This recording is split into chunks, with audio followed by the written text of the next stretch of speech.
So sir in common I want to ask like అంటే like మీ సబ్జెక్టే highest marks తీసుకురాగలుగుతుందని మీరు దాన్ని support చేస్తారా, లేదు వేరే సబ్జెక్ట్ కూడా ఇంపార్టెంట్ దానికి హైయెస్ట్ మార్క్స్ ఉన్న దానికి సపోర్ట్ చేస్తారా?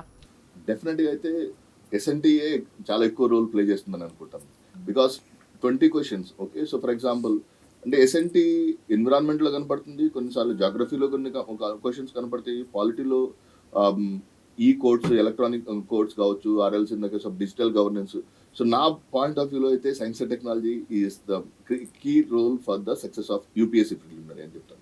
సో సంతోష్ సార్ మీరేమంటారు?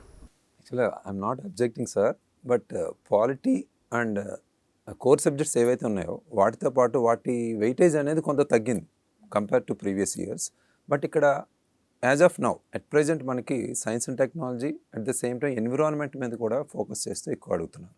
సో సైన్స్ అండ్ టెక్నాలజీ ధీటుగా 20 marks, almost 20 to 25 marks geography, ecology, environment మీద కూడా అడుగుతున్నారు. రెండు వెయిటేజ్గా సిమిలర్గా ఉన్నాయి, బ్యాలెన్స్డ్గా ఉన్నాయి, science and technology and environment. Okay, so Venkateshwar sir గారు. నా పాయింట్ ఆఫ్ వ్యూ ఏమవుతుందంటే మేడం, ఆఫ్టర్ మీరు జనరల్ స్టడీస్ పేపర్ని 100 క్వశ్చన్స్గా మీరు చూసుకుంటే 52 క్వశ్చన్స్ కూడా కరెంట్ అఫైర్స్ వస్తుంది మేడం. మీరు స్టాటిక్ సబ్జెక్ట్ని మీరు ఒక 3 స్టేట్మెంట్ క్వశ్చన్ చూసుకుంటే ఫస్ట్ స్టేట్మెంట్ 1, స్టేట్మెంట్ 2, స్టేట్మెంట్ 3 ఉంటుంది. మీరు ఎలిమినేషన్ మెథడ్ మీరు యూజ్ చేయాలంటే మీరు ఒక స్టాటిక్ సబ్జెక్ట్ తెలిస్తే మీరు ఎట్లయినా క్లియర్ చేయలేరు. స్టేట్మెంట్ 2, స్టేట్మెంట్ 3 అనేది కరెంట్ అఫైర్స్ బేస్డ్ ఇస్తుండు. మీకు ఎలిమినేషన్ చేయాలంటే మీకు ఆల్రెడీ 3 స్టేట్మెంట్స్ ఇచ్చారు, ఏదో ఒక స్టేట్మెంట్ మీరు ఎలిమినేట్ చేయగలగాలి అంటే మీకు కరెంట్ అఫైర్స్ తెలవాలి. మీకు స్టార్టింగ్ తెలియకుండా పర్లేదు, బట్ కరెంట్ అఫైర్స్ అనేది almost half of the paper కూడా మీరు కరెంట్ అఫైర్సే.